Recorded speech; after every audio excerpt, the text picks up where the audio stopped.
This one is not going to be fun, but we need to talk about it. When you hear a story about war, who gets to write it? Israeli occupation forces. Israeli Defense Forces. Who chooses which bodies you see and which ones you don't? Red bars at the bottom here show the number of deaths until August. Naim Katzman was a dual American-Israeli citizen, killed at the kibbutz he called home. Whose grief gets a microphone and whose just gets echoed into silence? For decades, the answer was simple. Western media decided, the world followed. And when it came to Palestine, the rules were painfully familiar. Israel had to defend itself. Palestinians are terrorists.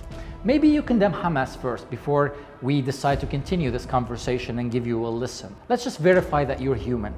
But something has changed. Over 2 years of unimaginable suffering, Gaza didn't just endure. It fought back. And I am not talking about the rockets, and I'm not talking about the stones. I'm not even talking about the conflict. But with something far more powerful, the undeniable truth. Genocide. Genocidal intent. And this time, the Western media machine could not keep up. At least most of it. They could not hold the line. From October 2023, the early narrative was airtight. News anchors, press briefings, and primetime specialists all carrying the same script. Israel has the right to defend itself. Palestinians started this. And of course, what is a proportional response? What is a proportionate response? Proportionate response. Proportionality. Proportionality. And we always end up with a trap question. Do you condemn Hamas? Would you condemn Hamas Do you for what condemn they did? what Hamas did that day? Do you believe Hamas is a terror group?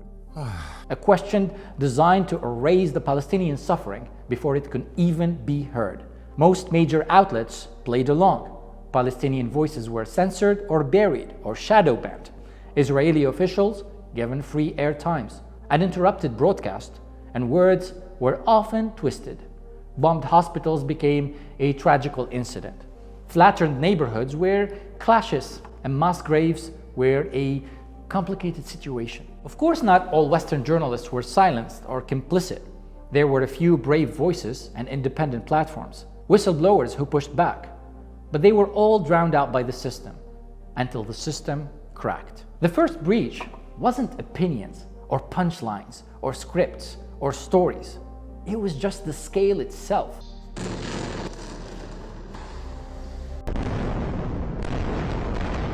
More than 51,000 dead by the time I'm filming this.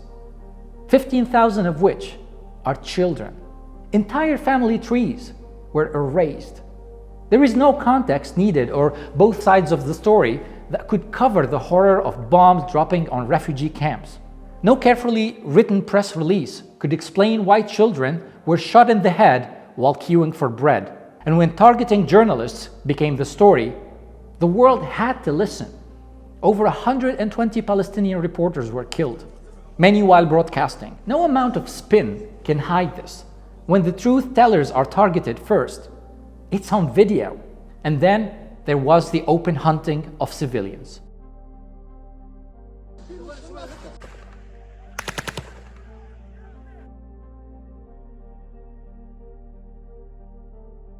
The other thing, the Israeli government and their army made it easy from the start to see them for what they always were, a force of occupation with no ethical boundaries whatsoever.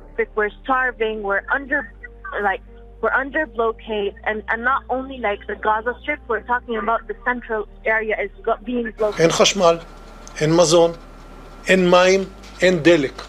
הכל סגור. As for their very own media, well, from a pro to pro, you guys didn't do such a good job. For even the best-run propaganda cannot survive its own absurdity. 40 beheaded babies, debunked. Hamas HQ under Al-Shifa Hospital, exposed as fabrication. But soon after that shocking first, they stopped feeling the need to explain why they had to destroy every healthcare facility. A war crime, obviously. Don't think I need to tell you that one. Oh, and then there was the fake blood and AI-generated proof laughed over all over the internet. Meanwhile, Israeli leaders weren't even pretending. Netanyahu invoked Amalek, a biblical call for ethnic extermination.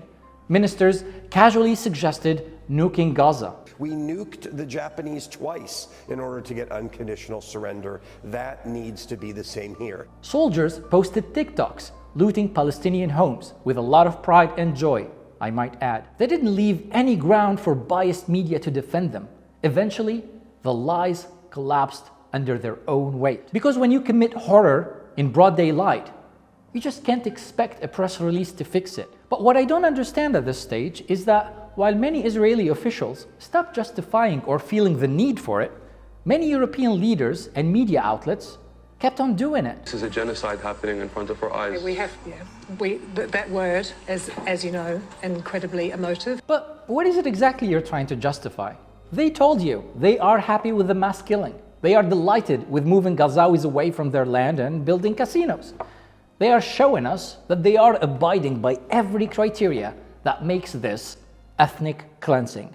I mean, thank God that by 2025, the media battleground was no longer owned by legacy networks. The old tools, selective framing, talking points, deflections, they no longer work.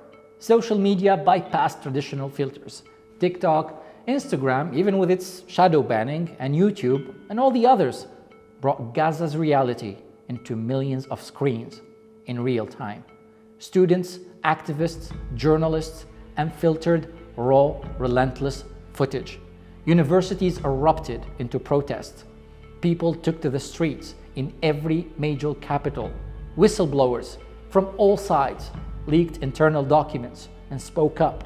Even sympathetic journalists inside mainstream outlets began breaking the ranks. Check out some BBC whistleblowers speaking up about it, or Gary Lineker, a former footballer, grilling his own network. The old media monopoly? Gone. At this time, no amount of headline spin could bury the truth. For 75 years, the truth about Palestine was intentionally blurred. Lines were mixed. Rights were dismissed. Oh, but self-defense. Complex situation. Both sides of the story. All this was meant to keep justice simply out of reach. But Gaza, the biggest open-air prison, shattered that very wall. Now, when they shout, "But Hamas," the world sees refugee camps burning.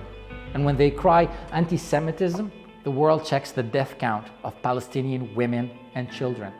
And when they say it started on October 7th, the world knows about 1947, 1970, 1982, 2000, and the many other dates when none of this was initiated by Palestinians and the so-called Hamas didn't even exist. The media war as we know it is over. Not perfectly, not for everyone, but in the hearts of millions, the narrative has flipped. The future generations know all they need to know. And Palestine, no matter the damage, have won. So what did we learn? No matter the technology, no matter the weapons, no matter the superiority, the truth simply cannot be bombed away.